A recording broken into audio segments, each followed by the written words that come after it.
We have talked about what is theology, and we have talked about why theology, that is the necessity of theology.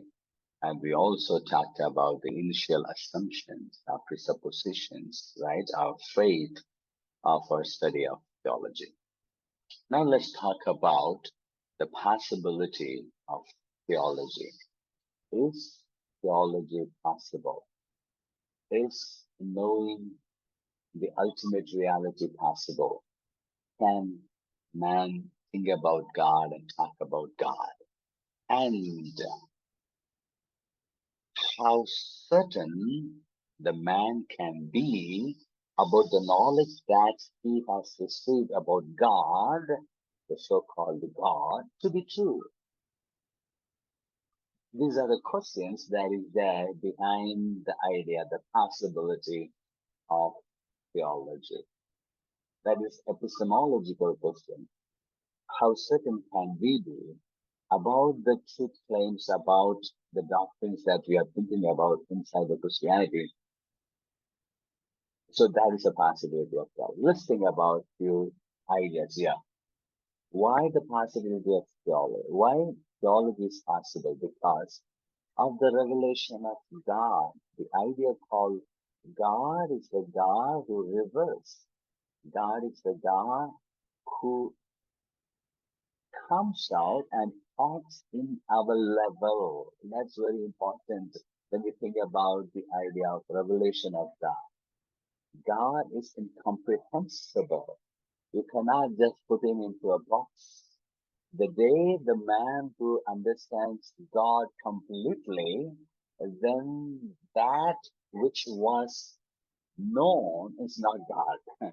The day that you say, the day I say that, I have known God in his entirety, in his wholeness. Now, in Jesus, we have completeness of God, that we will think about it. But do you know everything about God, who he is? That's impossible. However, in God, in his sovereign grace, he has decided to reveal himself through creation, through nature, through history, through man. That is general revelation. On the other hand, we have a special revelation as well, scripture, and we have special revelation as well. That is Jesus Christ and the indwelling of the Holy Spirit. So, if the revelation of God is possible, then the answer to the question whether the theology is possible at all is affirmative. Yes, theology is possible. Yes, we can know God and we can talk about God. If we have a God, if we presuppose a God who is revealer and who he reveals. And think about the second idea about the possibility of theology is the nature of man.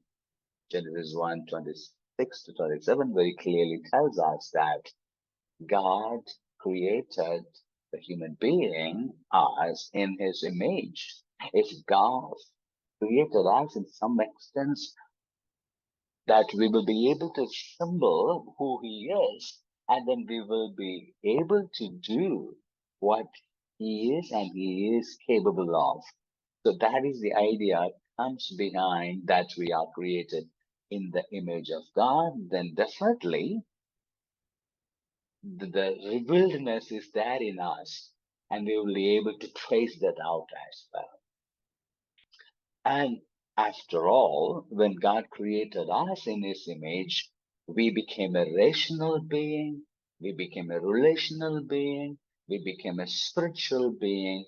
So those ideas that you see in the yellow here are the consequence of the idea that man is created in the image of God. Since man is rational, he has the ability to think and choose. Since man is a relational being, he has a ability to choose a relationship. In other words, he's able to make relationship with the creator God. He is a spiritual being as well. He is able to connect with the spiritual God, the God who is spirit. Then we can safely say that yes, Yeah, theology is possible. Talking about God is possible. Knowing God also possible. If knowing God is the revelation of God is possible, then knowing God is possible. Since we are created in the image of God, since we are rational, relational, spiritual, then definitely it is possible. No matter however limited our language is. Did you see that? No matter however limited our language and our capacity to grasp who God is. So, language is not enough. 10,000 reasons are not enough. 10,000 tongues and mouths and languages are not enough to comprehensively, exhaustively to talk about God. But however, if God has chosen to reveal, what language did he speak? You see, if God has chosen to reveal, okay, did he speak? Yeah, he spoke when he revealed. Ah, so if he has spoken, he must have spoken in a language that is understandable to his creation, that is man, right? So God spoke in human categories, as since human created the so-called categories, he is capable of grasping what God is trying. So the knowability of God is there. So the knowability of God is given, and the possibility of theology is also would fall uh, as a conclusion. So that is about possibility. It's very interesting. Let's move on to the next idea called the source of theology. To do theology. Okay.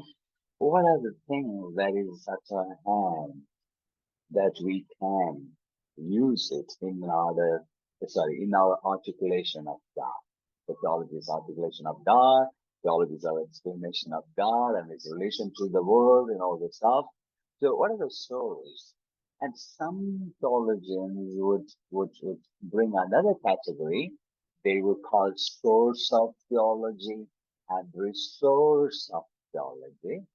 And I don't want to make that sort of a distinction here. I'll just go with a single heading, source of theology to be theology.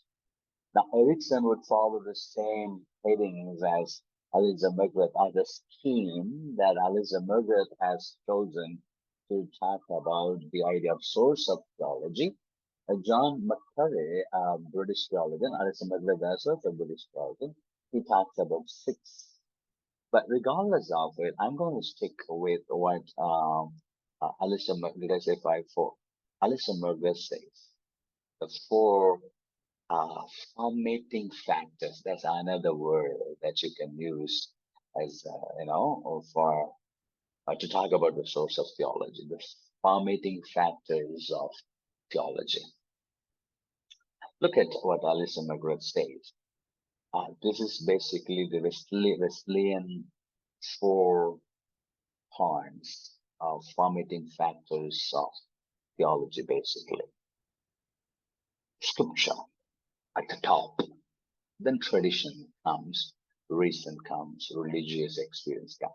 If you were to divide the entire four thing or the six things, according to John McCurry, under two classification, you can just put primary and secondary source. As simple as that. I just want to give a quick quiz. Just look at Alistair McGrath's the scheme of the source of theology divided into four. And I ask you, if you were to put all those four under two classifications called primary source and secondary source, how do you divide? Very quickly, everybody is free to talk. Quickly.